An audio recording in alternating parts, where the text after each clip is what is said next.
మంచి మాట మనిషిని మార్చేస్తుంది.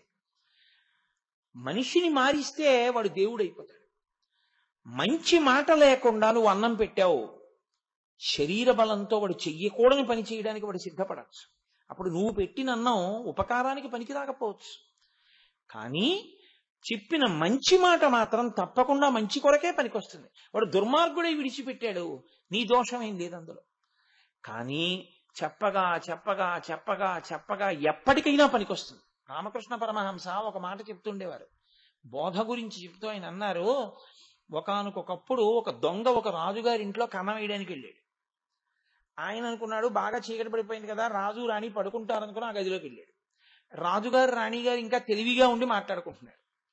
రాణిగారు అంటోంది, ఒక్కతే కూతురు కదా, మన ఇంటికి ఎవరల్లుడుగా వస్తాడో అతనికే రాజ్యం అంతా ఇచ్చేయాలి కదా, మంచి పిల్లాన్ని చూసి మన అమ్మాయికి ఇచ్చి చేద్దాం, అంత అందాల రాశి కదా మన కూతురు అని అంటే భర్త అన్నాడు, అవును, కానీ ఎవరికిచ్చి మన అమ్మాయిని పెళ్లి చేస్తానన్నా ఉత్తరోత్తర అంతా వాడికే చెందుతుందని మంచివాడిలా ప్రవర్తిస్తాడు ప్రతివాడు.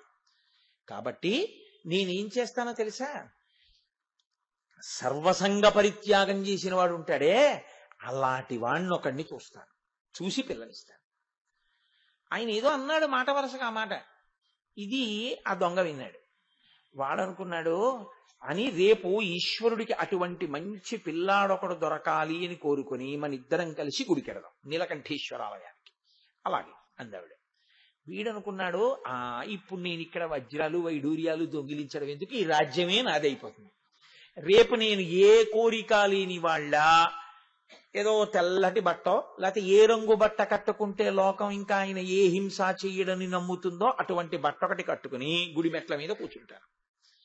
కూర్చుంటే రాజుగారు అటుగా వచ్చి, కుర్రాడు ఇలా ఉన్నాడు, మంచి బాగున్నాడు అనుకుని ఒకవేళ నన్ను అల్లుణ్ణి చేసేసుకుంటే అంతా నాదైపోతుంది కదా, గొడవ వదిలిపోతుంది అని వాడు అలాంటి బట్ట కట్టుకుని గుడి మెట్ల మీద కూర్చున్నాడు.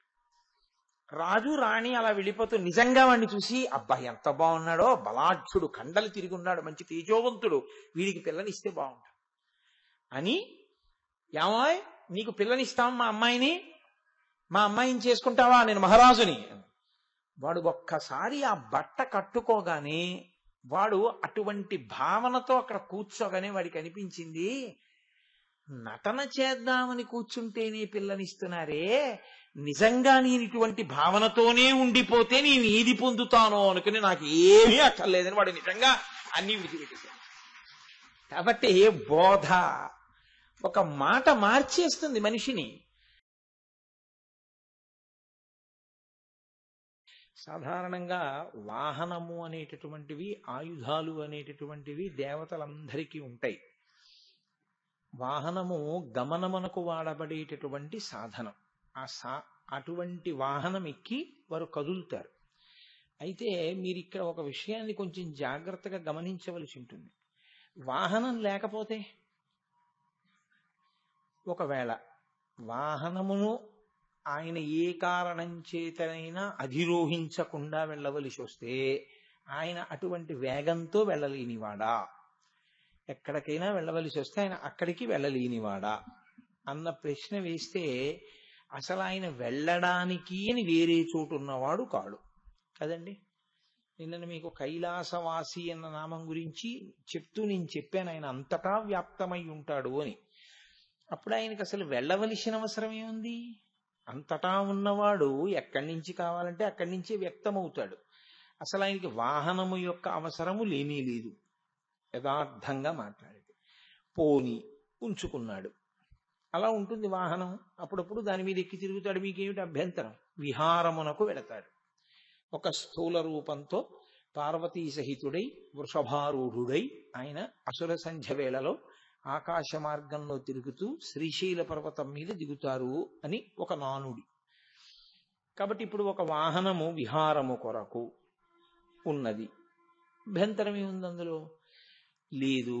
వాహనం అనేటటువంటిది ఒక ఐశ్వర్యమునకు చిహ్నం. వాహనము ఒక యోగం కదండి లోకంలో. ఆయనకు ఒక వాహనం ఉంది, అదొక మర్యాద. ఆ వాహనమునకు మళ్ళీ ఒక స్థాయి ఉంది, అదొక మర్యాద. సైకిల్ ఉన్నవాడి కన్నా స్కూటర్ ఉన్నవాడికి ఉండే గౌరవం వేరు. స్కూటర్ ఉన్నవాడి కన్నా కారు ఉన్నవాడికి ఉండే గౌరవం వేరు. కారున్నవాడి కన్నా కారులో ఒక పెద్ద పడవంత కారున్నవాడికి ఉండే గౌరవం వేరు కదూ. శివుడు, విష్ణువు, ఇతర దేవతా స్వరూపములు ఎక్కి వెళ్ళేటటువంటి వాహనములు కూడా అటువంటి స్థాయి కలిగినవేనా?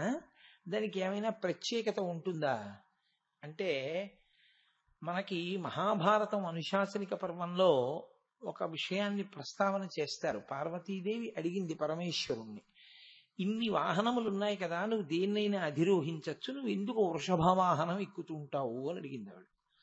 అంటే ఆవిడికి తెలియక అడగదు, లోకమునకు ప్రకాశింప చేయడం కోసమని ఆవిడ ప్రశ్న వేస్తూ ఉంటుంది. వేస్తే అక్కడ శంకరుడు ఒక మాట చెప్పాడు, నేను వృషభ వాహనమునే అధిరోహించి తిరుగుతాను. కారణం ఒకటి ఉంది. ఒకానొకప్పుడు నేను హిమవత్ పర్వతం మీద కూర్చుని తపోనిష్ఠాగరిష్ఠుడనై ఉండగా అక్కడికి కొన్ని గోవులు వచ్చి నా తపస్సుకి కించిత్ విఘ్నమును కలిగించినట్లుగా ప్రవర్తించాయి. ఒక దూడ పాలు తాగుతోంది, దాని నోటిలోకి చేరినటువంటి నురుగు గాలికి రేగి నా మీద పడింది. అప్పుడు అది ఎంగిలి కదా, నా మీద పడితే నాకు కించిత్ కోపం వచ్చి నేను అలా ఎర్రగా చూశాను. నా కంటి రంగు ఎరుపు రంగు వెళ్ళి ఆవు మీద పడ్డం వల్ల కొన్ని గోవులు ఎరుపు రంగు గోవులు అయ్యాయి. నిజంగా శంకరుడు గోవుల వంక అలా కోపంగా చూసి గోవుల్ని బాధ పెట్టేవాడైతే ఇంకా ధర్మం అన్న మాటకు అర్థం లేదు. కాదు, ఆయన ఎందుకు చేశాడా పని అంటే, గోవులలో కొన్ని గోవులకు మళ్ళీ విశిష్ట స్థానం ఇవ్వాలనుకున్నాడు. అందుకని ఆ ఎరుపు రంగు కలిగినటువంటి గోవు కపిల గోవు అయింది. అందుకే ఒంటి మీద కించిత్ ఎర్రటి మచ్చ ఉన్నా సరే ఆ గోవు చాలా శ్రేష్టమైనటువంటి గోవు. దాన్ని కపిల గోవు అంటారు. అది ఎరుపు అన్నప్పుడు పూర్తి ఎర్రగా కుంకుమ రంగులో ఉండడం అవకాశం ఉండదు. నలుపు ఎరుపు కలిస్తే ఎలా ఉంటుందో అటువంటి ఎరుపుని కపిలవర్ణము అంటారు. అటువంటి రంగు కలిగిన గోవులు లోకంలో తయారయ్యాయి. అప్పుడు బ్రహ్మగారు వచ్చి నన్ను వేడుకుని ఒక మాట అన్నాడు, ఈశ్వరా మీకు తెలియని విషయం కాదు, పాల విషయంలో ఎంగిలి అన్న మాట లేదు. దూడ తాగినా ఆ పాలు ఎంగిలి కావు. కాబట్టి మీరు ఎందుకు కోపగించారు అని అడిగాడు. నేను ఒక చిరునవ్వు నవ్వి ఊరుకున్నాను. ఆయన ఉద్దేశ్యం ఏమిటంటే, ఇదిగో ఈ గోవులలో ఆ ఎరుపు రంగు కలిగిన గోవులు ఇప్పుడు శ్రేష్టతమములయ్యాయి.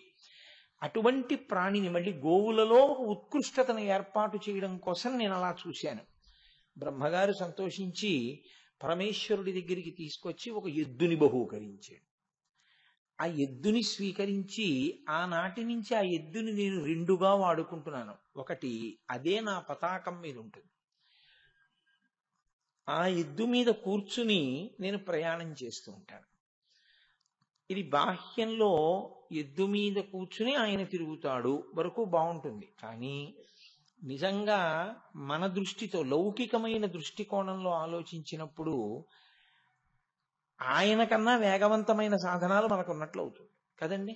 శంకరుడికి లేవు, మనకే ఉన్నాయి. ఆయన కన్నా వేగంగా వెళ్ళి ఎద్దు మనం వెళ్ళినంత వేగంగా వెళ్ళదుగా, మన సాధనాలు వెళ్ళినంత వేగంగా వెళ్ళదుగా. అంతేనా దాని అర్థం? కాదు. ఎద్దుని వృషాంకో అని కదా ముందు, ధ్వజమునందు గుర్తుగా కలిగినవాడు అన్న మాటకు అర్థం ఏమిటంటే, వృష శబ్దము వర్షించడానికి మంగళప్రదమైనటువంటి దృష్టికోణమునకు, తాదాత్మ్యత కలిగినటువంటి దృష్టికి, శత్రు సంహారము చేయగలిగిన దృష్టికి, మిత్రులను ఉద్ధరించగలిగిన దృష్టికి అది ఒక సంకేతముగా నిలబడుతుంది. అందుకే ఏ కోరిక అన్నది కాదు, మీరు ఏ కోరిక కోరండి, ఆయనకి తీర్చలేనిది అన్నది లోకంలో లేదు. ఆయన ఏ కోరిక అయినా తీర్చగలడు. ఎందుకని? ఆయన భగవాన్, ఆయన సాక్షాత్ భగవానుడు. కాబట్టి ఆయన సృష్టి చెయ్యగలడు, స్థితి చెయ్యగలడు, లయ చెయ్యగలడు. అటువంటి వాడు మీరు కోరుకున్నటువంటి ఒక కోరికని తీర్చలేని వాడని ఎందుకు అనుకుంటున్నారు? ఏ కోరికనైనా ఆయన తీర్చగలిగినటువంటి వాడై ఉంటాడు. ఇప్పుడు ఈ మాట ఆయన కితాబు కొరక, ఆయనంత గొప్పవాడని చెప్పుట కొరక కాదు. నువ్వు ఆశ్రయించడంలో నిబద్ధతను పొందు. నువ్వు అక్కడా ఇక్కడా తిరగడం కాదు, నువ్వు ఈశ్వరుణ్ణి గట్టిగా పట్టుకుంటే ఈశ్వరుడు వేరొకరి రూపంలో నీకు ఉపకారం చేస్తాడు. నువ్వు పట్టుకోవలసింది ఈశ్వరుణ్ణే. అది ఏ కోరిక అవని, అది తీరడము అన్నది ఎవరి వల్ల జరుగుతుంది?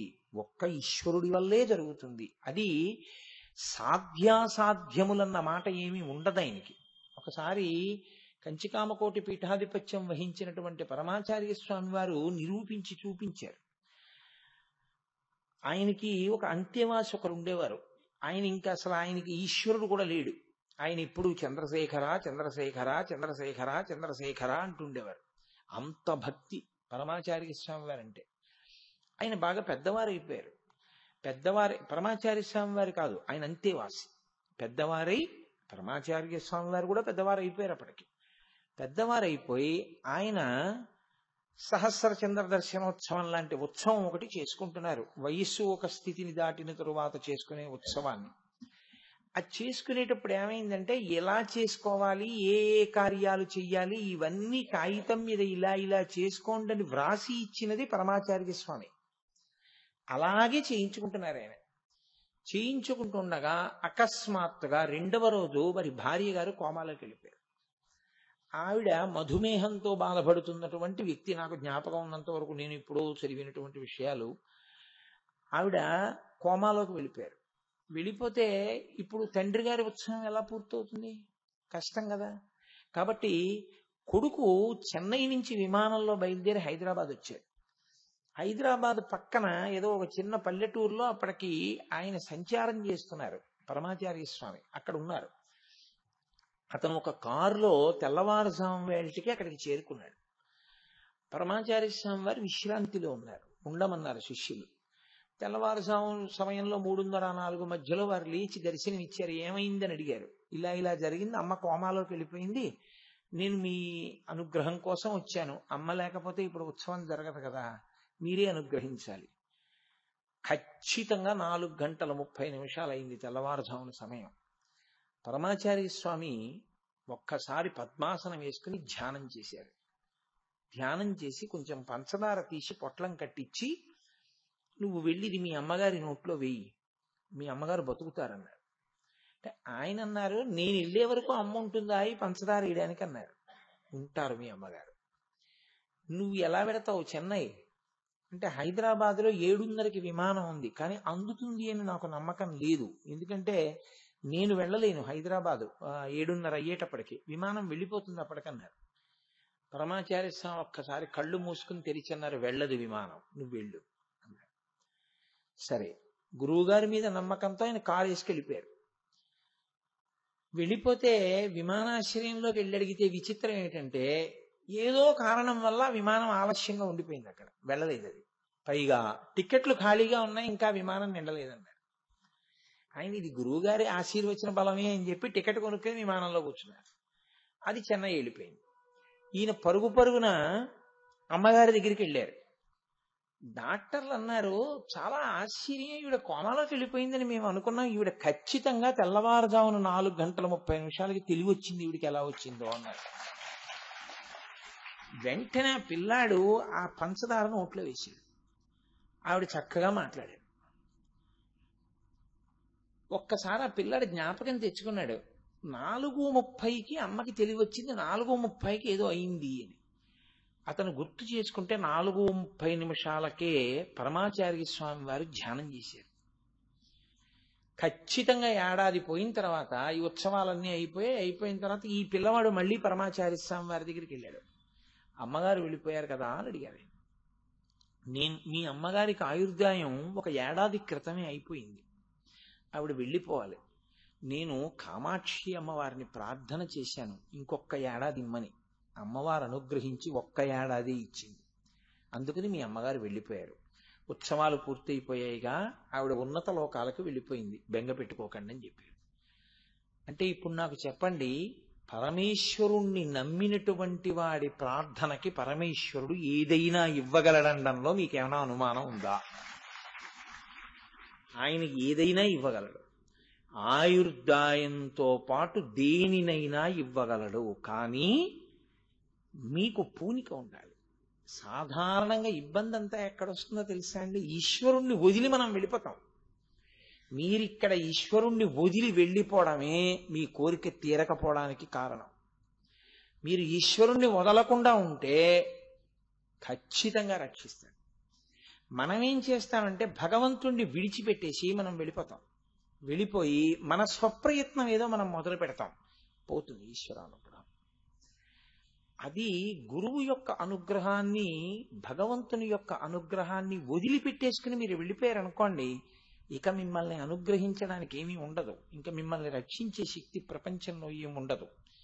ఆ వదులుకోకుండా మీరు నిలబడిపోగలిగారనుకోండి, నేను వెళ్ళను, నేను ఉండిపోతాను, గురువుగారు ఉన్నారు, భగవానుడున్నాడు అని నమ్మగలిగితే ఈశ్వరుడు మీ వెంట ఉంటాడు. మీరు వదిలేశారు అంటే ఏమిటి దాని అర్థం? మీకు నమ్మకం లేదు అని అర్థం. మీరేదో సాధించగలరని మీరు అనుకున్నారు అని అర్థం. అదే కొంప ముంచేస్తుంది. కాబట్టి విశ్వాసము మీకు ఉండాలి. ఇది ఈశ్వరుడి గొప్పతనము అని మీరు అన్నారనుకోండి, మీకెప్పుడు పనికి వస్తుంది? మీకెప్పుడు పనికి వస్తుందంటే మీరు ఆ విశ్వాసంతో నిలబడితే పనికి వస్తుంది. మీరు ఆ విశ్వాసమును వదిలిపెట్టి నిలబడితే పనికిరాదు. ఇంతమంది డాక్టర్లు ఉన్నారు, ఇంతమంది డాక్టర్లు చూస్తున్నారు, ఇది జయంతి పరమాచార్య స్వామి వారు చేస్తారా అని ఆ పిల్లాడు అనుకుని ఉంటే వాళ్ళ అమ్మగారు ఏడాది ఉండరు. ఆ పిల్లవాడు ఏం నమ్మాడంటే చేస్తే పరమాచార్య స్వామి చెయ్యాలని డాక్టర్లను వదిలేసి గురువుగారి దగ్గరికి వెళ్ళిపోయాడు. గురువుగారిని వదిలేసి డాక్టర్ గారి దగ్గరికి వెళ్ళి ఉంటే స్థితి తిరగబడిపోయిందా లేదా? మీ నిష్టయే మీకు రక్ష. మీకు ఆ నిష్ట జారిపోతే మీకు ఈశ్వర కృప ఉండదు. మీరు గొడుగు కింద ఉంటే గొడుగు మీ మీద వాన పడకుండా కాపాడుతుంది. మీరు గొడుగు నుంచి తప్పుకుంటే, గొడుగుని ఇలా పట్టుకుని మీరు నించుంటే గొడుగు మీకు వాన పడకుండా ఎలా కాపాడుతుంది? నివాస వృక్ష సాధూనాం ఆపన్నానాం పరాగతి ఆర్తానాం సంశ్రయశ్చైవ యశిశ్చైకభాజనం అంటాడు మహానుభావుడు. కిష్కింధకాండలో రామచంద్రమూర్తిని గురించి వర్ణన చేస్తూ తార అంటుంది, చెట్టు కిందకి చేరిన వాడెవడో వాడికే చెట్టు నీడ. కానీ చెట్టుకి దూరంగా నిలబడి నాకు చెట్టు నీడ కావాలంటే దొరకదు. చెట్టు కిందకి నువ్వు చేరి నిలబడ్డం ఒక్కటే నీకు చేతనైతే, నువ్వు చదువుకున్నావా, నీకు ఇన్కమ్ ట్యాక్స్ క్లియరెన్స్ ఉందా, లేకపోతే నువ్వు ఉద్యోగం చేస్తున్నావా, నీకు రేషన్ కార్డు ఉందా, ఇవేవి చెట్టు అడగదు, నీడనిచ్చేస్తుంది.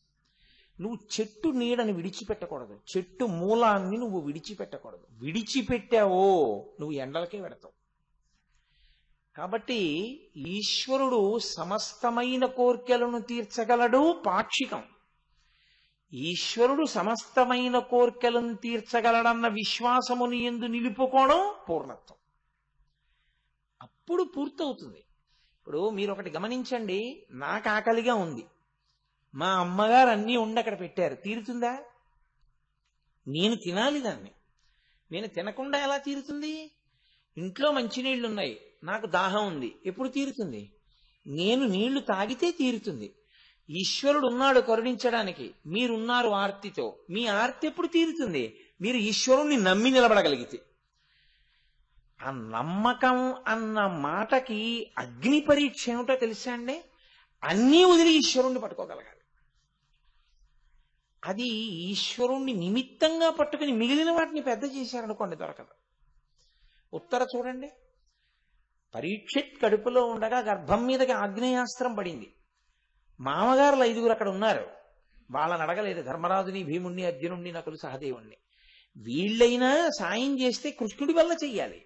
కృష్ణుడి కాళ్ళు పట్టుకుంది. చెల్లెలి కోడల, నీదు మేనల్లుడు శత్రువుల చేత హతుడయ్యను, ఓ సంపుల్లారవిందలోచన భల్లాగ్ని అణచి శిశువు బ్రతికింపకదే అని అడిగింది. బ్రతికించాడా లేదా? ఈశ్వరుడు బ్రతికించలేదని నెపం వేయకు, గురువుగారు బ్రతికించలేదని నెపం వేయకు. నీవు నిలబడలేకపోయావని నువ్వు ఒప్పుకో. దానివల్ల కనీసం నీకు ఉత్తరోత్తర అభివృద్ధి కలుగుతుంది. ఇది మనకి నేర్పుతుంది. వృషాంకో కాదు, దాన్ని నేను ఇంకొంచెం విస్మృతిలోకి తీసుకొస్తాను. వృషభారూఢో, ఆయన ఎద్దు మీద ఎక్కి తిరుగుతాడు. ఎప్పుడైనా కూడా లోకంలో ఆవు, ఎద్దు ఈ రెండూ కూడా రెండిటికి సూచనలుగా చెప్తారు. గోవు భూమికి సంకేతం. అందుకే అసలు లోకమునందు శాంతి అన్న మాటకి, కామ్యము తీరుట అన్న మాటకి, మంగళమును కల్పించుట అన్న మాటకి ఆధారమేది అంటే గోవు మాత్రమే. ఎందుకో తెలుసా అండి? వ్యక్తిగత స్థాయిలో మీకు కోరిక ఉంది, మీరు తీర్చుకోవాలి. అభిషేకం చేసుకోండి అని చెప్పాను నేను. ఇప్పుడు పాలతో అభిషేకం చేయాలి. మీరు గేదె పాలతో చేయకూడదు, ఆవు పాలతో చేయాలి. మంత్రం మీ దగ్గర ఉంది, పాలు ఆవు వల్లే రావాలి. భూమి శుద్ధి కావాలి, మీరు ఒక పుణ్యకార్యం చేస్తున్నారు, భూశుద్ధి జరగాలి, గోమయంతోనే చెయ్యాలి. మీకు ఆశీర్వచనం సిద్ధించాలి, నీతిని పుచ్చుకోవాలి. శరీర శుద్ధి కలగాలి, గోమూత్రాన్ని మిగిలిన 4 గవ్యాలతో కలిపి పంచగవ్య ప్రాసనం అని పంచగవ్య ప్రాసనం చేసుకోవాలి. శరీరానికి ఏదో శుద్ధి జరగాలి, ఆవు పేడ నాలిక మీద రాసుకోవాలి. ఆవు లేదు, మంత్రం ఉంది, మీకెవరేం చేస్తారు? మంత్రం ఉన్నా గోవు లేని నాడేది జరగదు. అందుకే మంత్రం వచ్చిన బ్రాహ్మణుడు మీకు ఉపకారం చేయగలడా, గోవు ఉపకారం చేయగలదా అంటే గోవు లేనినాడు ఎంత మంత్రం వచ్చినా బ్రాహ్మణుడు కూడా మీకేం చేయలేడు. కాబట్టి అందుకే ముందు దేన్ని పెట్టారంటే గోబ్రాహ్మణేభ్య శుభమస్తు నిత్యం లోకా సమస్త సుఖినో భవంతు. లోకమంతా క్షేమంగా ఉండాలి, విశ్వము యొక్క కళ్యాణము కొరకు మీరు ఒక యాగం చేస్తున్నారు. ఇప్పుడు ఆ యాగం చేయించడానికి మంత్రభాగం తెలిసిన విప్రుడు ఉండాలి, స్వరంతో చెప్పగలిగిన వాడు. ఆయన చేయించడానికి పంచగవ్యాలు, అక్కడ అసలు అలకడానికి ఆవు పేడ కావాలంటే ఆవు లేనిది ఆయన ఏం చేస్తాడు? అందుకని ముందు గోవు తర్వాత విప్రుడు, ఆ తర్వాత క్రతువు. అసలు ముందు గోవు లేకపోతే ఏమీ లేవు. కాబట్టి గోవు భూమికి సంకేతం. అసలు భూమి అన్నది లేదనుకోండి, ఉత్తర క్షణంలో మీకు శ్రీ అన్నది లేదు. శ్రీ కాదండి, అస్తిత్వం లేదు. అసలు బ్రతకడం అన్న మాట పోయిందంతే. దేని మీద నిలబడతారు? ఆధారం లేదు, అథవా నిలబడ్డారు. తినడానికి ఏదొచ్చినా ఇందులోంచే రావాలి. శర్వాణి ఆ తల్లే ఇవ్వాలి. ఓ యాపిల్కాయ కావాలి, ఇందులోంచి రావాలి. అరటిపండు కావాలి, ఇందులోంచి రావాలి. కమలాఫలం కావాలి, ఇందులోంచి రావాలి. ధాన్యం కావాలి, ఇందులోంచి రావాలి. గోధుమలు కావాలి, ఇందులోంచి రావాలి. మొక్కలు కావాలి, ఇందులోంచి రావాలి. కారుకి పెట్రోల్ కావాలి, ఇందులోంచి రావాలి. బొగ్గులు కావాలి, ఇందులోంచి రావాలి. మీకు ఏది కావాలన్నా భూమిలోంచే రావాలి. ఇప్పుడు అన్నీ ఇచ్చే భూమి ఎటువంటిదో అన్నిటిని కురిపించగలిగిన గోవు అటువంటిది. కాబట్టి భూమికి సంకేతంగా గోవుని చెప్తారు. అన్నీ ఉన్నా అన్నిటినీ ఈశ్వరుడు మీ కొరకే సిద్ధం చేసిన ఈశ్వరుడు మీకెందుకు ఇవ్వడు? ఒక్క కారణానికే ఇవ్వడు, ధర్మము లుప్తమైతే ఇవ్వడు. మీరు అది జాగ్రత్తగా పట్టుకుంటే తప్ప అసలు వృషభవాహనం అన్న మాట అర్థం కాదు. మీరు చూడండి, ఇంట్లో అమ్మ పిల్లాడికి ఇష్టమని మంచి పకోడీ వండి పెట్టింది. స్కూల్ నుంచి వస్తాడు, పిల్లాడికి పెడదామని. పిల్లాడి కన్నా ముందు ఇంకా పిల్లలందరినీ ఒక లైన్లో బయటికి పంపిస్తారు కదండి. పంపించే ముందు టీచర్స్ వెళ్ళిపోవచ్చు. కాబట్టి టీచర్ గారు వెళ్ళిపోతూ ఓసారి అలా తలుపు కొట్టి ఆవిడ్ని పిలిచి, మీ అబ్బాయి పరిస్థితి ఏమీ బాగులేదు, ఎక్కడి నుంచి తెస్తున్నాడో తెలియదు, రోజు డబ్బులు పట్టుకొస్తున్నాడు, ఇంత చిన్న వయస్సులో వాడు చెయ్యరాని పనులు చేస్తున్నాడు, వాడు కొనకూడనివి కొని తాగకూడనివి తాగుతుండగా నా కంట పడ్డాడు. మీరు కావాలంటే వాడి జేబులు చూడండి, వాడి నోరు వాసన చూడండి, వాడి బట్టలు చూడండి, వాసన చూస్తే మీకు తెలుస్తుంది వాడు దురభ్యాసాలకు అలవాటు పడుతున్నాడండి అని. మేము స్కూల్లో ఎంతసేపు నిగ్రహిస్తాం, మీరు ఇంట్లో చూడాలి, మీ పిల్లాడిని జాగ్రత్త చేసుకోండి అని చెప్పి టీచర్ గారు వెళ్ళిపోయారు. తెలుసున్నవారు కాబట్టి చెప్పాను సుమా అమ్మ అని. అమ్మ పకోడీ పిల్లాడికి పెట్టడానికే చేసింది. ఇప్పుడు కొడుకు వచ్చాడు, పెడుతుందా? దానాన్న తిను, పకోడీ నీకోసమే చేశానురా అని పళ్ళెంలో పోసి పెడుతుందా? పెట్టదు, ఉగ్రురాలు అవుతుంది. సరిగదా తండ్రికి కూడా చెప్తుంది. ఒకవేళ పెట్టవలసి వచ్చినా చాలా అన్యమనస్కంగా పెడుతుంది కదండి. వాడి కోసమే ఉండిన అమ్మ వాడికి ఎందుకు పెట్టలేదు? వాడు ఎలా ఉండాలని తల్లిదండ్రులు కోరుకున్నారో అలా వాడు ఉండలేదు, అందుకని వాడికి పెట్టలేదు తప్ప వాడికి పెట్టద్దన్నది అమ్మ కోరిక. నిజానికి అమ్మ పెట్టకుండా చేసుకున్నది వాడు. అయితే మీరు ఒక విషయం గమనించాలి, పెడదామనుకున్న అమ్మ పెట్టకుండా కొట్టింది, నాన్నగారు కొట్టారు. వారు ఏడుస్తూ పడుకుని నిద్రపోయాడు. అమ్మ మరిచిపోయింది. ఇంత గొడవలో మళ్ళీ వచ్చి గబుక్కుని పళ్ళెని తీస్తే పకోడీలు కనపడ్డాయి. అమ్మకి కన్నులంబట బొట బొట బొట బొట నీళ్లు పడిపోతాయి. ఇంత కష్టపడి మధ్యాహ్నం నుంచి చేశాను పెడదామని, పకోడీలు తినకపోగా అన్ని దెబ్బలు తిని పడుకున్నాడు అని వెంటనే అమ్మ ఈశ్వరుడికి ఏమన్నా నమస్కారం చేస్తుందంటే, వీడికి సద్బుద్ధి నీ తండ్రి, ఎందుకు ఇలా దెబ్బలు తింటున్నాడు, ఎందుకు ఇలా తప్పుగా ప్రవర్తిస్తున్నాడు అని బాధపడుతుంది తప్ప కొట్టడంలో క్రౌర్యం ఉందని మీరు అనగలరా? వాడిని దిద్దాలన్నది అమ్మ తాపత్రయం, అంతేకాని వాడిని కొట్టాలన్నది అమ్మ తాపత్రయం కాదు. శిక్షలో ఆర్తి ఉంది అమ్మకి. ఈశ్వరుడు కూడా వృషభం మీద కూర్చుంటాడంటే అర్థం ఏమిటో తెలుసా అండి? నువ్వు ధర్మాన్ని పట్టుకో, నీకు అర్ధకామములు నేను ఇస్తాను. అందుకే మీకు ప్రపంచంలో ఎక్కడా అసలు సంకల్పము అన్నది ఇంకా ఉండదు. మీరు ఏ ఇతర విశ్వాసముల యందు ఏ మనిషి వెళ్ళి ఇంకా ప్రత్యేకంగా కోరవలసినటువంటి అవసరం ఉండదు. నా కూతురికి పెళ్లి కావాలి, అది పురుషార్థము, జీవుడు అర్థిస్తున్నాడు ఆ కోరికని. నా కొడుక్కి ఉద్యోగం కావాలి, పురుషార్థము, నేను అర్థిస్తున్నాను. నా భార్య ఆరోగ్యంగా ఉండాలి, పురుషార్థము, నేను అర్థిస్తున్నాను. నేను 10 కాలాల పాటు ఇలా ప్రవచనం చేస్తూ 10 మందికి పనికొచ్చేటట్టు బ్రతకాలి, పురుషార్థము, నేను అర్థిస్తున్నాను. ఏది కోరినా ఒక్కటే చెప్తారు. మీరు గుళ్ళోకి వెళ్ళి పూజ చేయించుకునేటప్పుడు మీరు చెయ్యకూడనివి 2 ఉంటాయి. మీరు కొత్తగా ఒక సంకల్పాన్ని చెప్పి ఈశ్వరుడికి చెప్పవలసిన అవసరం ఉండదు. యథార్థం కారు కొనుక్కోవడం కోసం, ఇల్లు కొనుక్కోవడం కోసం అలా ఏం పూజలు చెయ్యక్కర్లేదు. 2, ఇంటి యజమాని పేరు చెప్పి ధర్మపత్ని సమేతస్య అంటే చాలు.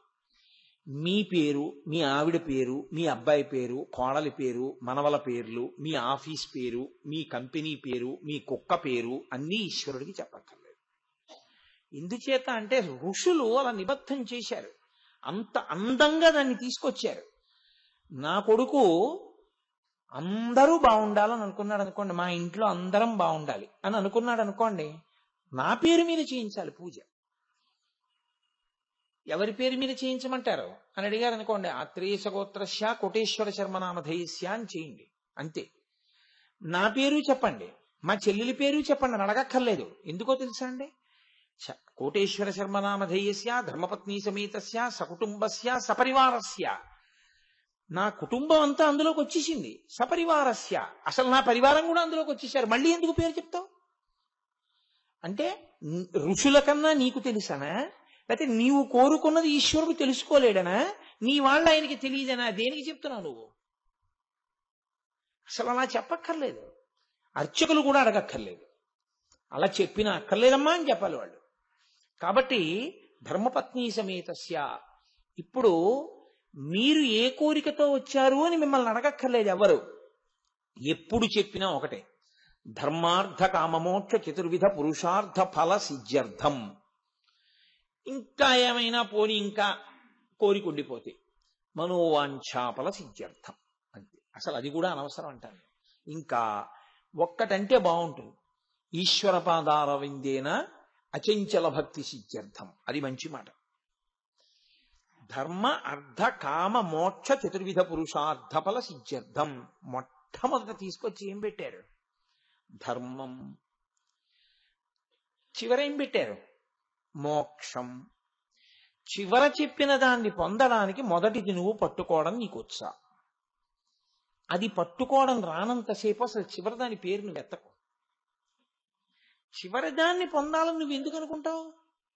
అసలు దాని మాట నీకెందుకు? నీకు ఆకలి తీరాలి, నువ్వు అన్నం తిను.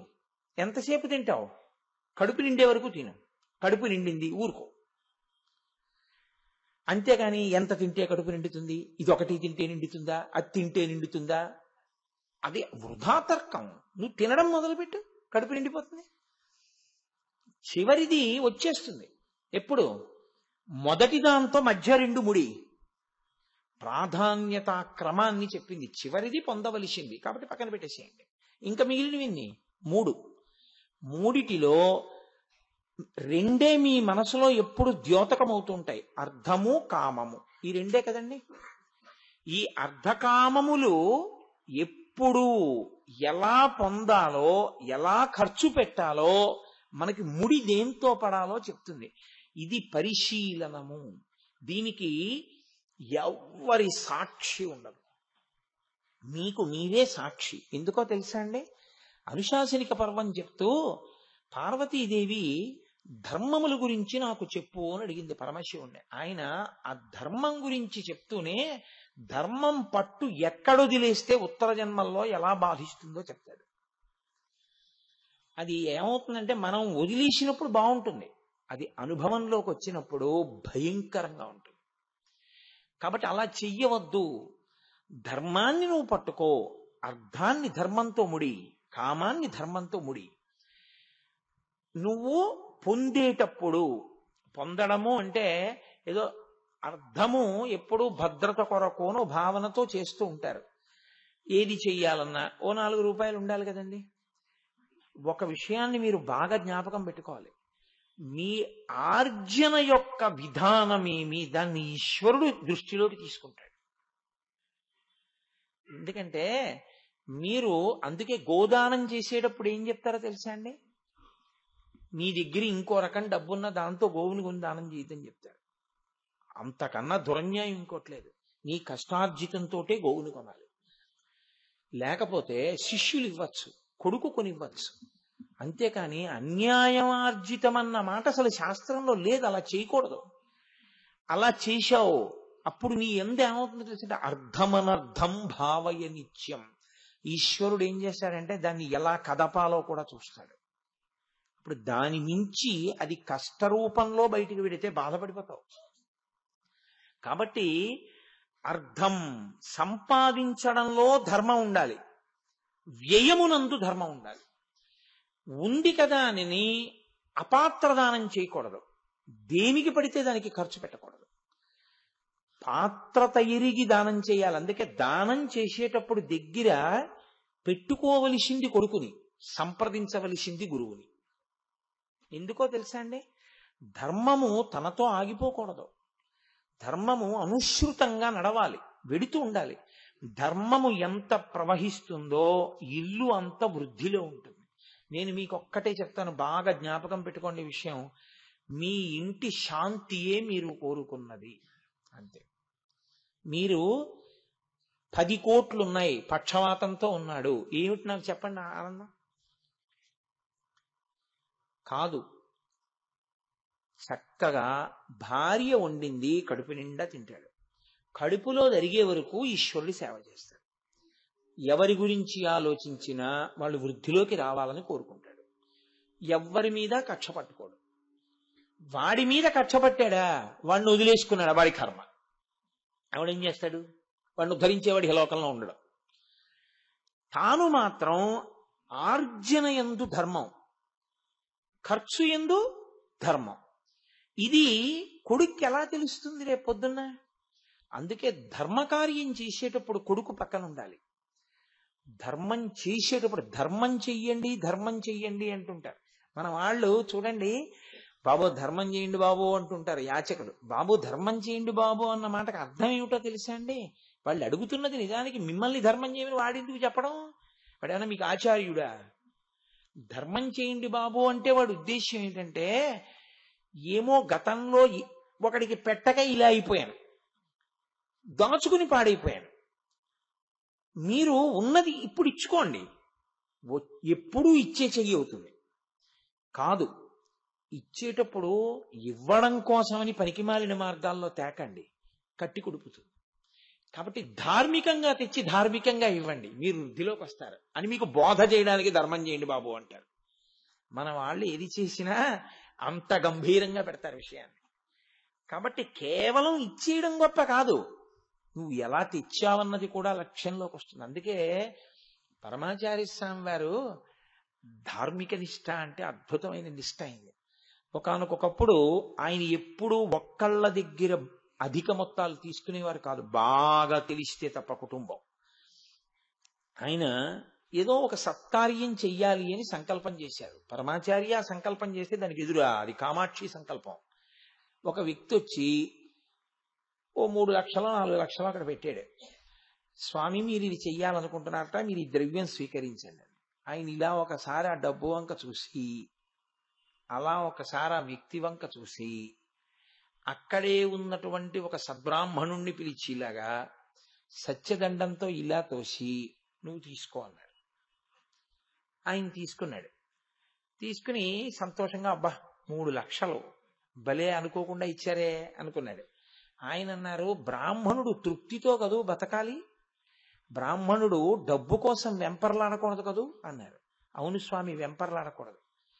నువ్వు 3 లక్షలు పుచ్చుకున్నావు కదూ, తృప్తి అన్న మాట ఎందులోకి వస్తుందో అంత నువ్వు ఉంచుకుని మిగిలింది గుడికి ఇచ్చే అన్నారు. ఇప్పుడు ఆ 3 లక్షల్లో ఆయన 116 ఉంచుకుని మిగిలింది గుడికి ఇచ్చేసాడు. ఇప్పుడు ఆ ద్రవ్యానికి ఏమైందో తెలుసా అండి? ఒక సద్బ్రాహ్మణుడు దానం పుచ్చుకున్నాడు కాబట్టి ఆ ద్రవ్యము శుద్ధి అయిపోయింది. ఇప్పుడు అది బ్రాహ్మణ ధనమైంది. ఒక మంచి వ్యక్తి యొక్క ధనమైంది. మంచి వ్యక్తి అని గుర్తేమిటి? దాని మీద వ్యామోహం లేకుండా ఉండాలి. కాబట్టి తృప్తి అన్న మాటకి ఎంత అర్హమో అంత పుచ్చుకుని మిగిలింది అన్నారు. ఆయన 116 నుంచి మిగిలింది ఇచ్చారు. ఇప్పుడు ద్రవ్య శుద్ధి కుదిరింది. ఆయన అనుకున్న పని జరుగుతుంది. ఆయన ఆర్జన దిద్దేవారు ఒకడు.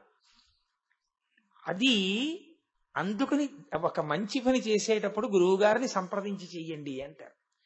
చేసేటప్పుడు కొడుకుని దగ్గర పెట్టుకోండి అంటారు. ఎందుకో తెలుసా అండి? వాడికి ఎప్పుడూ ఏమీ తెలియదు అనుకోండి మీరు చేసేది. వాడికి ఏమైపోతుందంటే అసలు తండ్రి కొడుకుని దగ్గర పెట్టుకుని చేయడం అన్నది ఎన్నడూ చేయకపోతే వాడికి చెయ్యడం అన్నది రాదు. ఎందుకో తెలుసా? లోకంలో ప్రతి ప్రాణికి తెలిసేది ఏమిటంటే దాచుకోవడమే, ఇవ్వడం ఎవరికీ తెలియదు.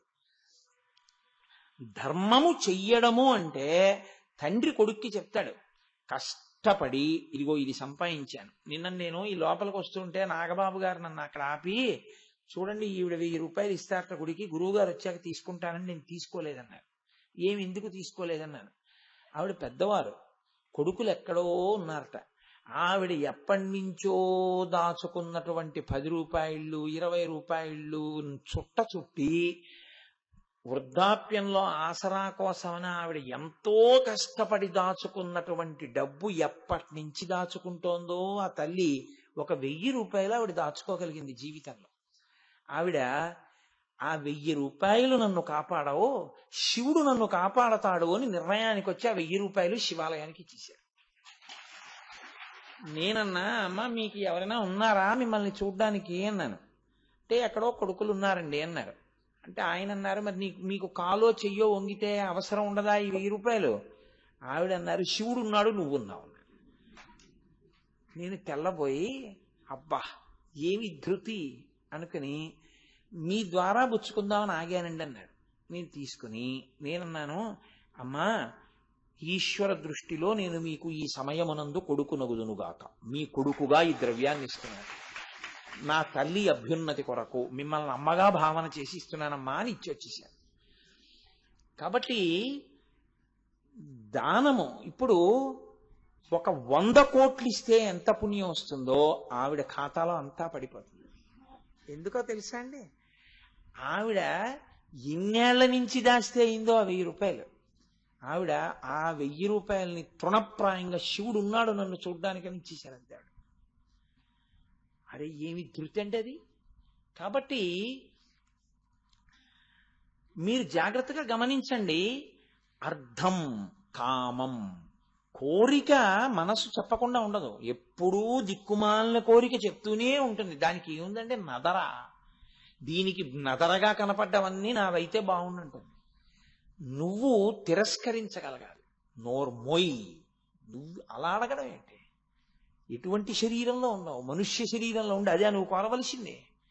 ఇంకొకసారి ఎప్పుడైనా ఇటువంటి ప్రస్తావన తెచ్చావో అనుశాసన పర్వం ఇంకో 11 మాటలు చదివిస్తాను అని మీరు చెప్పారనుకోండి, అది ఊరుకుంటుంది. మీరు అంగీకరించారనుకోండి, అది మీతో ఎంత తప్పైనా చేయించేస్తుంది. అందుకే అర్థమనర్థం భావయ నిత్యం, కామమును అర్థమును పరిశీలనం చేస్తుండాలి, ఎప్పుడూ పరిశీలనం చేస్తుండాలి. ఇది రెండిటిని ధర్మానికి ముడేస్తూ ఉండాలి. ధార్మికమైన కామము ఏ దోషము లేదు, నాకు కొడుకు పుట్టాలి అని కోరుకున్నారు అనుకోండి, తప్పేమిటి? కొడుకు పుట్టాలని కోరుకోవద్దా? మరి పితృరుణం తీరద్దు?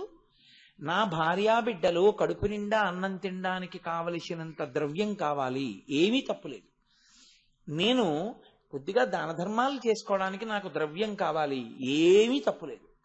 నా ఆరోగ్యం బాగుండాలి, ఏమీ తప్పులేదు. ఇటువంటి ధార్మికమైనటువంటి కోరికలు ఏముంటాయో అవి ధర్మంతో ముడిపడుతోందా? అదొక్కటే మీరు చేసుకోవాల్సిన పరీక్ష. ధర్మంతో ముడిపడింది, మీరేమీ మొహమాట పడక్కర్లేదు, హాయిగా సంతోషంగా మీరు అనుభవించవచ్చు. ఈశ్వరుడు అందుకే ఇచ్చాడు భోగస్థానాలు, మీరు చక్కగా అనుభవించవచ్చు. ఓ కొబ్బరికాయ బెల్లం ముక్క ఈశ్వరుడికి నైవేద్యం పెట్టి కొబ్బరికూరు బెల్లం తినచ్చా? తినచ్చు. ఈశ్వరుడికి పాయసం నైవేద్యం పెట్టి తినచ్చా? తినచ్చు, మీ ఆరోగ్యం అనుమతిస్తే. ఇది అసలు తప్పు. ఇలా నేను ఇటువంటి కోరిక నా మనసులోకి రాకూడదు, ఇది ధర్మముతో ముడి పట్టలేదు. ఆ కోరిక అసలు ఈశ్వరుడి దగ్గర కాదు, నీలోకే రాకూడదు. ఈ పరిశీలనము నీకొస్తే నేను ప్రీతి పొంది నువ్వు అడగవలసిన అవసరం లేకుండా నేను నిన్ను చూస్తాను.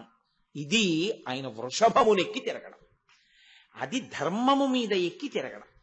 అందుకే నేను అంటే ఏదో నా ఉపన్యాసం పూర్తి చేయాలి కాబట్టి అంతవరకే చెప్తున్నాను, కానీ మళ్ళీ ఈ ధర్మాన్ని అందరికీ పనికొచ్చే ధర్మాలు అని కొన్ని ఉంటాయి, సామాన్య ధర్మములు అంటారు. సామాన్య ధర్మములు సమస్త మానవాళికి ఉంటాయి, ఇతర ప్రాణులకు ధర్మం అన్న మాట లేదు. ఎందుకో తెలుసా అండి? వాటికి శాస్త్రము పనికిరాదు, గురువు ఉండడు, వాటికి అసలు తమని తాము సంస్కరించుకోవలసిన అవసరం వాటికి ఉండదు. వాటి అన్నిటికీ కలిపి ఒకటే ధర్మం, పశుధర్మం. మనకో నిరంతరం మారిపోతూ ఉంటుంది ధర్మం. నేను ఇప్పుడు ఇలా ఉన్నాననుకోండి, నేను ప్రవచనం చేసేవాడిగా నా ధర్మం నేను నిర్వర్తించాలి. నా రాగద్వేషాలకి లేకపోతే నాకున్నటువంటి మనసులో అభిప్రాయాలకి అనుగుణంగా శాస్త్రాన్ని మార్చే ప్రయత్నం చెయ్యకుండా శాస్త్రమునకు కట్టుబడి మాట్లాడడం నా ధర్మం. నేను ఇది దిగిపోయి ఇంటికి వెళ్ళిన తర్వాత నా భార్య నాతో ఏదైనా ఒక ఇంటి సమస్య గురించి చెప్తోందనుకోండి, అప్పుడు నాది భర్తృధర్మం. నేను ఆమె భర్తగా, ఇంటి యజమానిగా దాన్ని విని పరిశీలించి ఎలా పరిష్కరిద్దాం అని చెప్పడం నా ధర్మం. అంతేకాని అప్పుడు మెట్ట వేదాంతం చెప్పకూడదు దానికి. అలాగే నా కొడుకు దగ్గర నిలబడ్డాననుకోండి, పితృధర్మం. నా తల్లి దగ్గర నిలబడ్డాననుకోండి, పుత్రధర్మం. రేపు ఆఫీస్కి వెళ్ళాననుకోండి, ఉద్యోగి ధర్మం. ధర్మము ఒక్కలా ఉండదు. ఏకాదశి వచ్చిందనుకోండి ఉపవాసం ధర్మం, ద్వాదశి వచ్చిందనుకోండి పారణ ధర్మం. ధర్మము నిరంతరము మారుతూ ఉంటుంది. మారిపోయే ధర్మాన్ని, ఎవరి స్థానంలో ధర్మాన్ని వాళ్ళు పట్టుకోవాలి. అది అతిక్రమించడమే అన్నిటికన్నా దోషభూషితం. అది తెలియక ఏం చేస్తారంటే, చాలా నేను బాగా ప్రవర్తించేస్తున్నాను అనుకుంటారు. అది ధర్మమన్న చట్రములోకి ఇమడలేదు, మిమ్మల్ని రక్షించదు. మీరు ఎప్పుడూ జ్ఞాపకం పెట్టుకోవలసిన మాట అదొక్కటే. ధర్మమన్న చట్రంలోకి ఇముడుతోంది మీరు చేసే పని, మీకు శ్రీరామ రక్ష. ధార్మిక చట్రములోకి ఇమిడినటువంటి కోరిక ఈశ్వరానుగ్రహమును కల్పిస్తుంది. దాని యందు దోషమేమీ ఉండదు. నీ భార్య యందు నీకు కామముంది, పరమధార్మికము. నివర్తయమనోమత్త స్వజనే క్రియతాం మనః అని చెప్పింది సీతమ్మ. నీ భార్య యందు నువ్వు మనసు పెట్టుకో, పరమధార్మికం. పరస్త్రీ యందు నీ మనసు ప్రవర్తించింది, మూలఘాతి, నశించిపోతావు పుత్రమిత్ర కళత్రాదులతో. వెంటనే తిప్పియాలి మనసుని, తప్పు. ఉత్తర క్షణం కామాక్షి అమ్మవారిని చూడు, నా తల్లి కామాక్షి ఉన్నది ఆవిడ్లో అని పరిశీలనం చేసి నీ మనసు తిప్పాలి, లేకపోతే పాడవుతావు. అంటే కామము ధర్మముతో ముడిపడుతూ ఉండాలి, అర్థము ధర్మముతో ముడిపడుతూ ఉండాలి.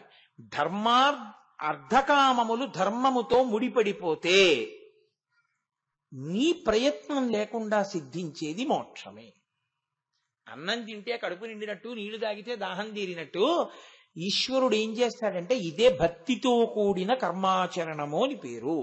ఒక్క భగవంతుడి దగ్గర కూర్చుని గంట కొట్టడం, దీపారాధన చేయడం, మారేడు దళాలతో పూజ చేయడం పూజ నువ్వు అనుకుంటే అంతకన్నా పిచ్చి పొరపాటు ఇంకొకటి లేదు. ఈశ్వరుడు సంతోషించేది నీ జీవితము ఈ చట్రములోకి ఇముడుతోందా. కాబట్టి నిరంతర ఈశ్వరానుసంధానము అన్న మాటకు అర్థం ఏమిటో తెలుసా అండి? ఏది చేస్తున్నా మీరు ధర్మంలోకి ఇముడుతున్నారా అదొక్కటే చూడండి, మీరు ఇమిడిపోయారంతే. ఇలా నేను లేవచ్చా, నేను అలా లేవకూడదు 7 గంటలకి, మార్చుకోండి. లేవగానే నేను పేపర్ చదవచ్చా, చదవకూడదు, నేను సంధ్యావందనం చేయాలి, చెయ్యండి. నేను గోచీపోసి పంచె కట్టుకోకుండా లుంగీ కట్టుకుని పూజ చేయచ్చా, చేయకూడదు, చేయకండి. ఉత్తరీయం లేకుండా పై వస్త్రంతో నేను అన్నం తినచ్చా, తినకూడదు, తినకండి. ఎప్పుడు ఈశ్వరానుసంధానం చేస్తారు మీరు? ఎప్పుడూ మిమ్మల్ని మీరు పరిశీలనం చేసుకుంటూ ధర్మచట్రంలోకి నేను ఇముడుతున్నానా అదొక్కటి చూసుకుంటే మీరు విడిచిపెట్టవలసినవి విడిచిపెట్టేస్తారు, మీరు పుచ్చుకోవలసినవి పుచ్చేసుకుంటారు. అంతే, అయిపోయింది. దాని వలన ఏమైపోతుందంటే మోక్షం సిద్ధించేస్తుంది. ఈ జన్మలో కాకపోతే ఉత్తర జన్మలో, ఆ పైక జన్మలో. అలా కాకపోతే శాస్త్రం చెప్పిన వాక్కుకి పరమార్థం లేదు. అలా చెప్పడానికి భయం ఏమీ అక్కర్లేదు, అలా నమ్మడానికి భయం అంతకన్నా ఉండకూడదు. లేనప్పుడు ఇంక శాస్త్రాలు, గురువులు, ఈ ప్రకరణాలు ఇవన్నీ ఎందుకండి? కాబట్టి ధర్మము అనేటటువంటి చట్రంలోకి ఇమడడం నువ్వు నేర్చుకో. అందుకే మన వాళ్ళు ఎప్పుడు ఏం చెప్తారంటే ధర్మ చక్రము అంటారు. అది తిరగాలి. అంటే ఒకనాడు పట్టుకుని ఒకనాడు వదిలేది కాదది. నీ ఊపిరి ఉన్నంత కాలము ధర్మం కూడా ఉంటుంది. నువ్వు పాటించవలసిన ధర్మాన్ని నువ్వు పాటిస్తూనే ఉండాలి, నువ్వు చేస్తూనే ఉండాలి. ధర్మముతో బ్రతకడమా, ధర్మమును విడిచిపెట్టి సుఖించడమా అన్న ప్రశ్న వస్తే, ధర్మమును విడిచిపెట్టి సుఖించడం కన్నా ధర్మాన్ని పట్టుకుని ఏడుస్తానన్నాడు రామచంద్రమూర్తి. అందుకే సమస్త పిపీలికాది పర్యంతము కూడా ఆయనతో కలిసిపోయి ఆయననే ప్రార్థన చేశాయి, ఆయనని చూస్తే పొంగిపోయి. ఆయన వాలితో స్నేహం చేస్తే 5 నిమిషాలు సీతమ్మని తీసుకొచ్చేయచ్చు. ఆయనే తన తమ్ముడు భార్యని ఎత్తుకెళ్ళిన వాడు, సుగ్రీవుడి భార్యని. ఆయనతో నాకు స్నేహం ఏంటి? నాకు అక్కర్లేదు. వాలిని చంపి సుగ్రీవుడితో స్నేహం చేసుకుంటాను. ధర్మంలో ఉన్నవాడితో నాకు స్నేహం కావాలి. అధర్మంలో ఉన్నవాడితో స్నేహం చేసి ధర్మచట్రంలోంచి నేను జారనన్నాడు ఆయన. దానివల్ల చాలా కష్టపడ్డాడు. సుందరకాండ వచ్చింది. అయితే రాముడికి గుడి కట్టి పూజ ఎందుకు చేస్తున్నామో తెలుసా అండి? ధర్మచట్రంలోకి ఇమిడి నిలబడ్డాడు కాబట్టి. అందుకే ప్రతి క్షణం ధర్మమే రాముడికి. రావణుడితో యుద్ధం వచ్చింది, చంపేశాడు, చచ్చిపోయి కింద పడిపోయాడు. విభీషణ అంత్యేష్టి చెయ్యి అన్నాడు. చిచి ఇటువంటి దుర్మార్గుడికి నీ చెయ్యను అన్నాడు. స్నేహితుడి అన్నయ్య నాకు అన్నయ్యే, నీ చేసేస్తాను నువ్వు చేయకపోతే. మీరు చేయడం ఏమిటి? అంతే. ఒకసారి శరీరం పడిపోయిన తర్వాత ఇంకా దాంతో ఏ విధమైనటువంటి శత్రుత్వము లేదు. జడమై పడిపోయిన శరీరానికి శత్రుత్వం ఏంటి? దానికి చెయ్యవలసిన కర్తవ్యం ఇప్పుడు బతికున్నవాడి మీద ఉంది. అది వాడి ధర్మం, వాడు చెయ్యాలి. లేకపోతే వాడెప్పుడో జారిపోయాడు, నువ్వు జారిపోతావు. నీ ధర్మం నువ్వు చెయ్యాలి. నువ్వు చేస్తావా? నీ చెయ్యినా? నీ చేస్తాను మహాప్రభోం చేశాడు విభీషణుడు. ఇది మనిషి ప్రయత్నపూర్వక పరిశీలనం చేత ఇమడడం రావాలి. మనసు ఎప్పుడు ఏం చెప్తుందో తెలుసా అండి? ఇక్కడి నుంచే జారు అని చెప్తుంది. అందులో ఇమడకు, సుఖము దొరికిందా లేదా అది చూడు. అంతేగాని ఎందుకు ఆ పిచ్చేవన్నీ అని.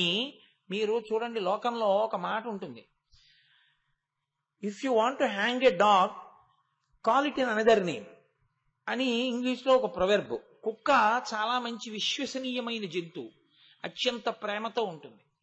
యజమాని కోసం ప్రాణం వదిలిపెట్టడానికే సిద్ధపడుతుంది. కానీ కుక్క ద్వారం దాటి లోపలికి రాకూడదు. వస్తే ఈశ్వరుడు ఆ రోజు ఆహారం తీసుకోడు. కాబట్టి కుక్కని ప్రేమతో చూడవచ్చు. కానీ ఆ కుక్కను చంపేద్దాం అనుకున్నాడు. ఇన్నాళ్ళు సేవిస్తున్న కుక్కను చంపేస్తానంటే బాగుండదు కదా. అందుకని ఏమన్నాడంటే, నేను పులిని చంపేస్తున్నానని చంపేశాడు.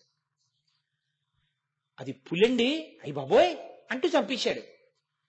కుక్కని చంపేయాలని నిర్ణయానికి వచ్చి పులిని పేరు పెట్టి చంపేయడం ఎటువంటిదో, అందరికీ పనికొచ్చేటటువంటి సనాతన ధర్మంలోని ధార్మిక చట్రంలోంచి ఇవన్నీ మూఢనమ్మకాలని పైకి తీయడం కూడా అటువంటిది. ధార్మిక చట్రంలోకి నువ్వు ఇమిడితే నీ అభ్యున్నతి. సుఖాల కోసం ధార్మిక చట్రంలోంచి తప్పించే ప్రయత్నం చేయడం వ్యక్తి అభ్యున్నతిని నాశనం చేయడమే. కాబట్టి ధర్మచట్రంలో ఇమడమనే చెప్పాలి ఎవరు చెప్పినా. అందుకే ఎప్పుడు బోధ దేని మీదకి వెడుతుందో తెలుసా అండి? ధర్మం ధర్మం ధర్మం, దాని మీదే కూర్చుంటుంది. అందుకే సనాతన ధర్మంలో అన్నిటికన్నా సర్వోత్కృష్టమైన సేవ ఏది అని అడిగారు. అన్నదానం చేయడం, ఉచిత కంటి శస్త్రచికిత్సలు చేయడం మంచివే, నేను కాదంటలేదు. కానీ పతాక స్థాయిలో మంచి ఏమిటో తెలుసా అండి? మంచి మాట చెప్పడమే. మంచి మాట మనిషిని మార్చేస్తుంది. మనిషిని మారిస్తే వాడు దేవుడైపోతాడు. మంచి మాట లేకుండా నువ్వు అన్నం పెట్టావు, శరీర బలంతో వాడు చెయ్యకూడని పని చేయడానికి వాడు సిద్ధపడచ్చు. అప్పుడు నువ్వు పెట్టిన అన్నం ఉపకారానికి పనికి రాకపోవచ్చు. కానీ చెప్పిన మంచి మాట మాత్రం తప్పకుండా మంచి కొరకే పనికొస్తుంది. వాడు దుర్మార్గుడై విడిచిపెట్టాడు, నీ దోషమేం లేదు అందులో. కానీ చెప్పగా చెప్పగా చెప్పగా చెప్పగా ఎప్పటికైనా పనికొస్తుంది. రామకృష్ణ పరమహంస ఒక మాట చెప్తుండేవారు, బోధ గురించి చెప్తూ ఆయన అన్నారు, ఒకానొకప్పుడు ఒక దొంగ ఒక రాజుగారి ఇంట్లో కన్నం వేయడానికి వెళ్ళాడు. ఆయన అనుకున్నాడు బాగా చీకటి పడిపోయింది కదా, రాజు రాణి పడుకుంటారనుకుని ఆ గదిలోకి వెళ్ళాడు. రాజుగారు రాణిగారు ఇంకా తెలివిగా ఉండి మాట్లాడుకుంటున్నారు.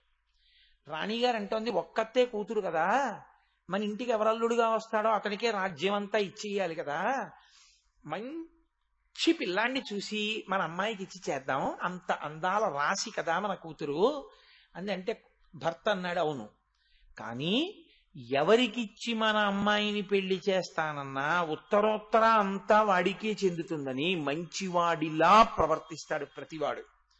కాబట్టి నేనేం చేస్తానో తెలుసా, సర్వసంగ పరిత్యాగం చేసిన వాడు ఉంటాడే అలాంటి వాడిని ఒకడిని చూస్తాను, చూసి పిల్లనిస్తాను.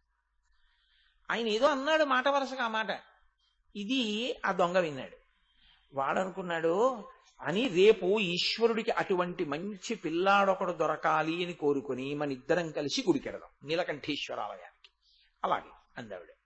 వీడనుకున్నాడు, ఇప్పుడు నేను ఇక్కడ వజ్రాలు వైడూర్యాలు దొంగిలించడం ఎందుకు, ఈ రాజ్యమే నాదైపోతుంది. రేపు నేను ఏ కోరిక లేని వాళ్ళ ఏదో తెల్లటి బట్టో లేకపోతే ఏ రంగు బట్ట కట్టుకుంటే లోకం ఇంకా ఆయన ఏ హింస చెయ్యడని నమ్ముతుందో అటువంటి బట్ట ఒకటి కట్టుకుని గుడి మెట్ల మీద కూర్చుంటాను. కూర్చుంటే రాజుగారు అటుగా వచ్చి, కుర్రాడు ఇలా ఉన్నాడు, మంచి బాగున్నాడు అనుకుని ఒకవేళ నన్ను అల్లుణ్ణి చేసేసుకుంటే అంతా నాదైపోతుంది కదా, గొడవ వదిలిపోతుంది అని వాడు అలాంటి బట్ట కట్టుకుని గుడి మెట్ల మీద కూర్చున్నాడు. రాజు రాణి అలా వెళ్ళిపోతూ నిజంగా వాడిని చూసి, అబ్బాయి ఎంత బాగున్నాడో, బలాఢ్యుడు, కండలు తిరిగి ఉన్నాడు, మంచి తేజోవంతుడు, వీడికి పిల్లనిస్తే బాగుంటాడు అని, ఏమాయ్ నీకు పిల్లనిస్తాం, మా అమ్మాయిని చేసుకుంటావా, నేను మహారాజుని. వాడు ఒక్కసారి ఆ బట్ట కట్టుకోగానే వాడు అటువంటి భావనతో అక్కడ కూర్చోగానే వాడికి అనిపించింది, నటన చేద్దామని కూర్చుంటేనే పిల్లనిస్తున్నారే, నిజంగా నేను ఇటువంటి భావనతోనే ఉండిపోతే నేను ఏది పొందుతానో అనుకుని నాకు ఏమీ అక్కర్లేదని వాడు నిజంగా అన్ని విడిచిపెట్టేశాడు. కాబట్టి బోధ ఒక మాట మార్చేస్తుంది మనిషిని, ఒక్క మాట ఎంతంత దూరం తీసుకెడుతుందో. అందుకని ధర్మాన్ని బోధ చేస్తూనే ఉంటారు. దీని కొరకే మహాత్ములైనటువంటి వారు అలా కష్టపడి దేశ సంచారం చేస్తూనే ఉంటారు. వాళ్ళ కర్మ ఎందుకు తిరగడం అంటే వాళ్ళ కొరకు కాదు, ధర్మాన్ని నిలబెట్టుట కొరకు. కాబట్టి వృషభధ్వజ అన్న నామంలో మీరు అర్థం చేసుకోవలసింది, పట్టుకోవలసిన ధర్మచట్రంలోకి మీరు ఇమిడితే ఈశ్వరుడు మిమ్మల్ని ఎప్పుడూ రక్షిస్తూ ఉంటాడు. ధర్మ అన్న దాని అర్థం ఏమిటో తెలుసా అండి? మీరు దీపం దేనికి పెట్టారు? పురుగుల్ని చంపేద్దామనే. కార్తీక దీపం అని త్రయంబక స్వరూపంగా దాన్ని అక్కడ పెట్టారు. దీపపు పురుగు అందులో పడిపోయినది, దాని లక్షణం. మీరేం చేస్తారు? దాంతో మీకేమీ సంబంధం ఉండదు. మీరు చీరపేను అంటారు, మీరు ఎప్పుడైనా చూసే నల్లగా ఉంటుంది, చేపలా పరిగెడుతుంటుంది, అది బట్టల్లో చేరిపోతుంది. ఇలా బట్ట విప్పారనుకోండి మెరుస్తూ తెల్లగా కింద పడుతుంది. అది చీరపేను ఉంది, మీరు ఆ చీరపేలు కొట్టలేదనుకోండి అది వెంటనే పరిగెత్తి మళ్ళీ పుస్తకాల్లోకో బట్టల్లోకో చేరిపోతుంది. చీరపేనుని మీరు చంపారు, ఇప్పుడు గృహస్థుకి దోషం వచ్చిందా? దోషం రాదు, లేకపోతే వాడు బట్ట ఎలా నిలబడుతుంది, పుస్తకం ఎలా నిలబడుతుంది ఇంట్లో? అంటే చీరపేను చంపాడు తప్పులేదు, పేలు చెమటకు పడతాయి. దువ్వెన పెట్టి ఇలా అన్నాడు, 4 పేలు ఎగిరిటో పడిపోయాయి. ఇప్పుడు నాకు హింసాదోషం వచ్చిందా అండి? ఏమీ రాదు. అంటే వెర్రి పెట్టుకోకూడదు. నీవు ఏ దృష్టికోణంతో నిలబడ్డావో అది చూసుకుంటూ ఉండాలి. పేలు చంపేయడం, పురుగులు చంపేయడం, చీమలు చంపేయడం, చీరపేలు చంపేయడం అదే పని నీకు. కానీ నువ్వు నిలబడాలి అంటే అవి చావడం వినా మార్గం లేనటువంటి పరిస్థితి వచ్చింది. నువ్వు అహింసయందే ఉన్నావు అన్నాడు శంకరుడు. నేనంటలేదండో, ఈశ్వరుడు అన్నాడు. వ్యవసాయదారుడు నాగలి పట్టి పొలం దున్నాడు, కొన్ని కీటకాలు చచ్చిపోయాయి. ఇప్పుడు ఈ తప్పంతా, ఈ పాపం అంతా రైతుకేస్తారా? ఏమీ వేరు. మరి నాగలి పట్టి దున్నకపోతే రైతు ఎందుకు అవుతాడు? దున్నితే చచ్చిపోతే ఆయనదే తప్పు.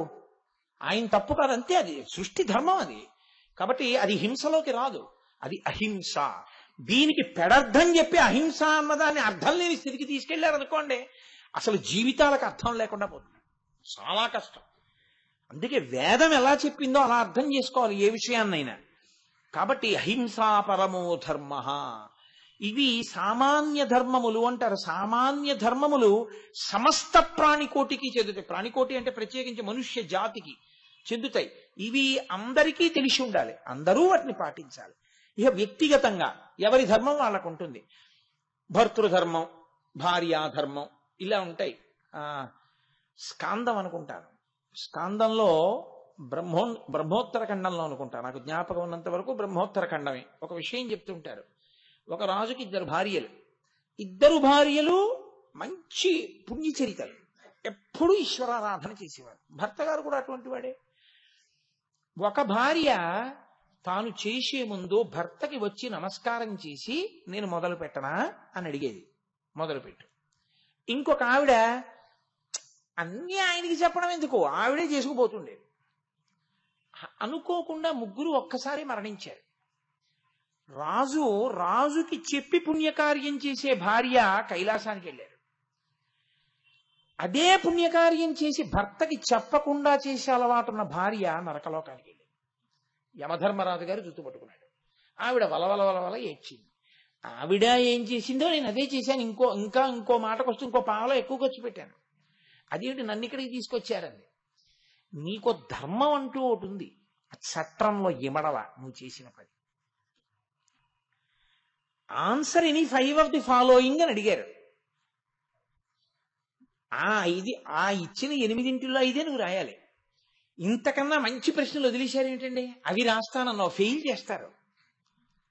నీకు ఇంకా మంచి ప్రశ్నలు అనిపించినా నువ్వు అవి రాయకూడదు, ఇక్కడ ఇచ్చినవే రాయాలి. ధర్మం అంటే అంతే.